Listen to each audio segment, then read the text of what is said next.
देशाची आर्थिक राजधानी असलेली मुंबई कधीच थांबत नाही असं म्हणतात, पण 26 जुलै 2005 रोजी झालेल्या पावसामुळे मुंबई थांबली। या मायानगरीनं आतापर्यंतच्या इतिहासातील सर्वात मोठी जीवितहानी करणारा पाऊस अनुभवला। माझं नाव रवींद्र वसंतराव क्षीरसागर।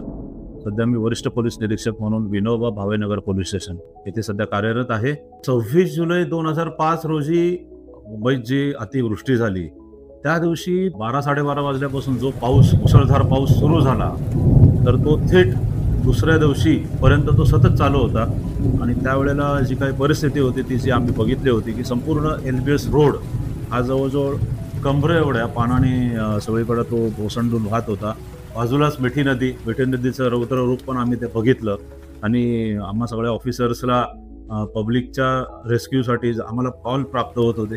मग आम्ही हा जो वरती SLR ब्रिज आहे हा SLR ब्रिज अर्धवट स्थितीमध्ये तयार झालेला होता।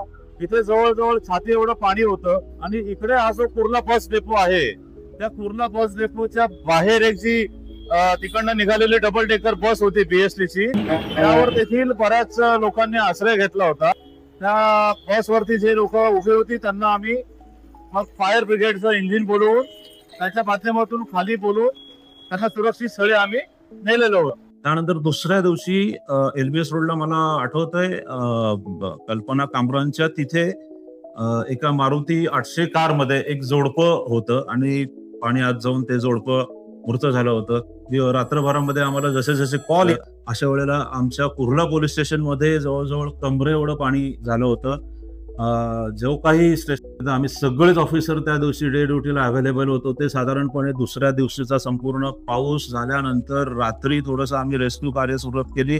त्याच्यानंतर तिसऱ्या दिवशी मग ही सगळी प्रक्रिया आम्ही पार पाडली आणि पाणी ओसरायला सुरुवात झाली। जवळजवळ 72 तासानंतर ते पाणी ओसरायला सुरुवात झाली आणि त्या अनुभवी संस्था आल्या आणि त्या माध्यमातून आम्ही जिथं जिथं सगळीकडेच अफेक्टेड एरिया होता त्या संपूर्ण अफेक्टेड एरियामध्ये फूड पॅकेटच्या स्वरूपामध्ये काही जीवनावश्यक वस्तू असतील, सॅनिटरी काही वस्तू असतील, असे सगळं आम्ही नंतर मग घरामध्ये स्थानिक लोकांच्या मदतीने घराघरामध्ये पोहोचवल्याचं मला आठवतं। 3 ते 4 दिवस मुंबई पोलीस हे रस्त्यावरती होते, स्वतःची फॅमिली सोडून जवळजवळ 3.5 दिवसांनी घरी गेलो।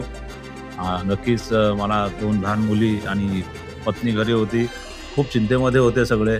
जसा घरी आलो तशा 2 मुली पटकन माझ्याजवळ येऊन मला त्या बिलगल्या, तर ती देखील एक खूपच रोमांचित करणारी एक ती घटना आहे आणि ती कायम आठवणीत राहील।